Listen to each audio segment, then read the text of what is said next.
Sharjah, United Arab Emirates, tracking down the entirety of Thai artist Prachaya Finethong's "We Are Lived by Powers We Pretend to Understand," composed of 10 granite solar panel sculptures in Sharjah, is no simple feat. Rather than one swift trip to a single venue, the journey demands traversing the emirate and seeking out its most unassuming corners, outside a traditional woman's house, inside a defunct clinic in an oasis town, within the city center's metro station, and even amid the sand dunes of a desert, ghost village. These scattered solar panels are fragments of a larger project off the United Arab Emirates' east coast, where Finethong has constructed an underwater solar-powered nursery to help repopulate the Gulf's fragile coral reefs. Its foundation is built from coral brick slabs, directly sourced from the historic walls of Sharjah's heritage architecture, thus forging a link between the Emirates' past and its ecological future. Finethong's expansive installation is just a glimpse into the sheer scale of this year's Sharjah Biennial. His piece is only one of over 200 new site-specific commissions for the Biennial's 16th edition, and part of a staggering 650 works spread across museums, heritage houses, abandoned buildings and desert landscapes in the UAE's third-largest emirate. In fact, to take it all in, the Sharjah Art Foundation, which organizes the biennial, recommends a 3 to 5 day visit. Staged by 5 curators, Alia Swastika, Amal Khalif, Megan Tamati Quenel, Natasha Jinwala and Zainab Oz, the sprawling exhibition convenes under the theme, "To Carry." This intentionally open-ended concept is what threads together a constellation of different ideas like divination, land, women's knowledge, technological intervention, ancestral memory and geopolitical power into one fluid, interconnected narrative. Sharjah, cultural haven of Arab world. The ambitious scale of the Sharjah Biennial wasn't achieved overnight. Sharjah, one of the 7 states that make up the UAE, is often eclipsed by the pomp of its neighbors, Dubai and Abu Dhabi. Yet, rather than building financial muscle through oil and trade, the emirate has cultivated a reputation as the Federation's cultural haven, a role it has nurtured since the early 1980s. Under the leadership of Sheikh Sultan bin Mohammed Al Qasimi, an art patron and playwright, Sharjah established museums, launched an annual book fair and founded the country's first fine arts society. And in 1993, it introduced its own art biennial. Initially centered on Islamic and classical art, the biennial took a bold turn toward contemporary art in 2003, when the ruler's daughter, Hor Al-Qasimi, took the helm. Since then, the Gulf region's longest-running art event has evolved into a vital platform for amplifying less heralded voices of the non-Western majority. That commitment was underscored in Al-Qasimi's opening speech for this year's biennial. "I would like to ask everyone to keep in mind the people of Palestine, Lebanon, Sudan, the Congo, Armenia and all other parts of the world where people are less fortunate than ourselves. We have to be in solidarity." The densely packed Sharjah Biennial 16 continues that vision, further distancing itself from the singular West-centric canon. Among nearly 200 participating artists, Euro-American names are notably scarce, making way for decolonial practices that reframe art histories beyond dominant paradigms. Some creatives achieve these counter-narratives by directly intervening in how history is constructed and presented. In Kawagaka, Indonesian artist Ruli Shabara stages what appears to be a convincing archaeological museum display of the ancient Wusa civilization, except the entire civilization is a fictional invention. Every artifact on view, stone tablets, religious manuscripts, a language and clan system, archival photographs and a documentary film, has been meticulously fabricated, sometimes with the aid of generative AI. Yet, by mimicking institutional modes of display, the work unsettles their authority and exposes the mechanisms that govern the preservation of indigenous knowledge. It shows how the real-life institution fabricates, manipulates, appropriates and exploits indigenous cultures and values, Shabara told the Korea Times. Similarly, Jakarta-based Salima Hakim uses embroidery to challenge archaeology's omissions of women. In her cabinet of curiosities, she crafts fabric replicas of fossilized human bones and scientific journals, while physically subverting each piece with intricate hand-stitched interventions. It's a way of telling the story of human evolution from the female perspective, she noted. For others, songs and sounds become a gateway to retrieve lost fragments of history. Lebanese artist Helena Kazan turns to song and poetic testimony to reclaim feminist histories surrounding the mysterious 1944 death of Syrian-Egyptian icon Asmahan.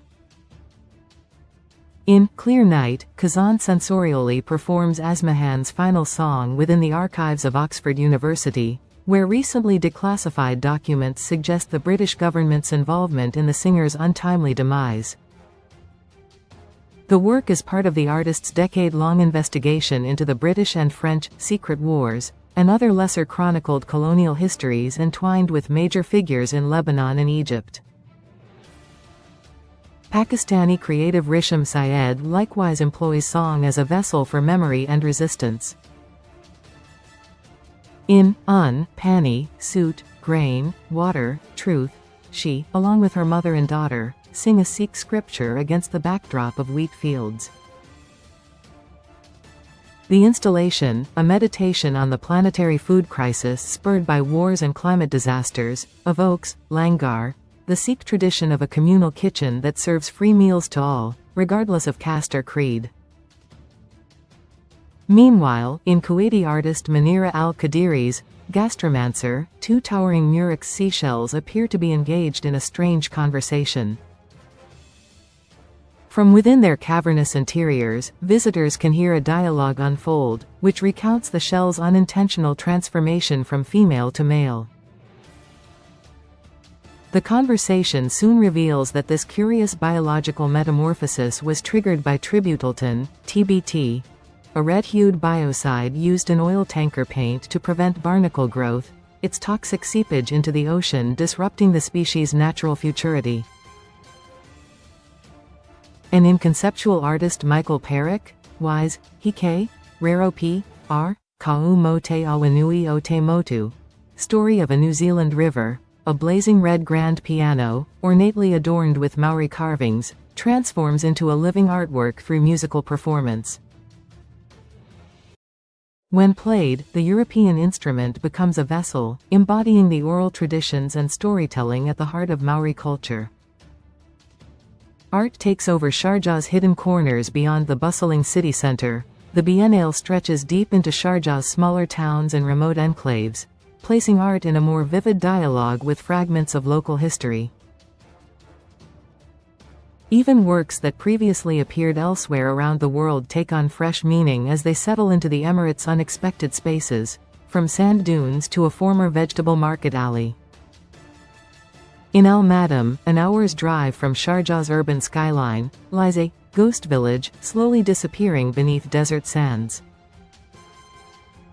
Once home to a semi-nomadic Bedouin tribe in the 1970s, the village was abandoned 2 decades later as its residents left for the UAE's fast-growing oil cities. Today, only shifting dunes creep through the empty homes, erasing the last traces of human presence. It is in this hauntingly desolate landscape that New York-based sculptor Hugh Hayden has conjured a surreal classroom. In Briar Patch, twisted tree branches violently erupt from the vacant seats of 20 school desks. There is a mosque and houses here, but no school. So here are school seats to complete the neighborhood, the artist remarked with a smile. Originally installed in the heart of the concrete jungle in Manhattan's Madison Square Park in 2022 as a commentary on disquieting inequity in the American education system, the piece takes on a strikingly different resonance in the Middle East. Against the vast sandy horizon, it speaks to cycles of abandonment and renewal. where wild nature reclaims empty school seats just as it does the deserted village itself.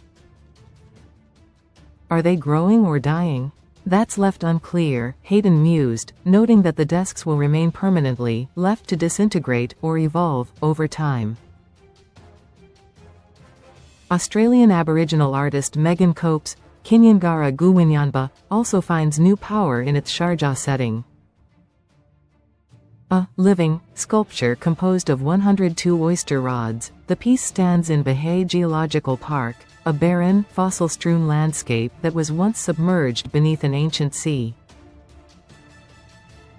In this rugged terrain, where remnants of marine life from over 65 million years ago can be found, Cope's tribute to her oyster-cultivating Quandamuka ancestors becomes a powerful bridge between prehistoric oceans and the waters of the future.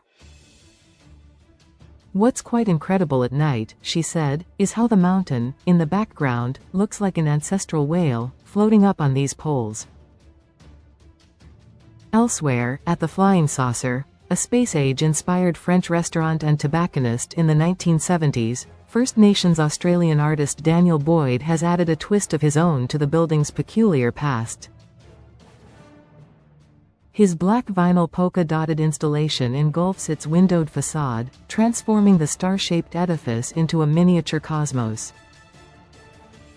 An ethereal soundscape by Maori-Scottish musician Mara TK accompanies the spectacle, weaving indigenous relationships to the moon into an otherworldly sonic experience.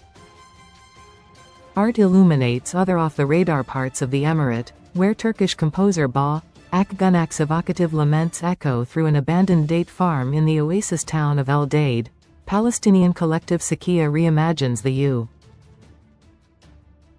U.S. Capitol building as a wire mesh chicken coop within El Jubail's old vegetable market, and Italian-Libyan artist Adelita Husni Bey transforms a defunct ice factory in Kalba into an immersive theater, confronting Libya's failing water supply infrastructures as a result of Italian colonization.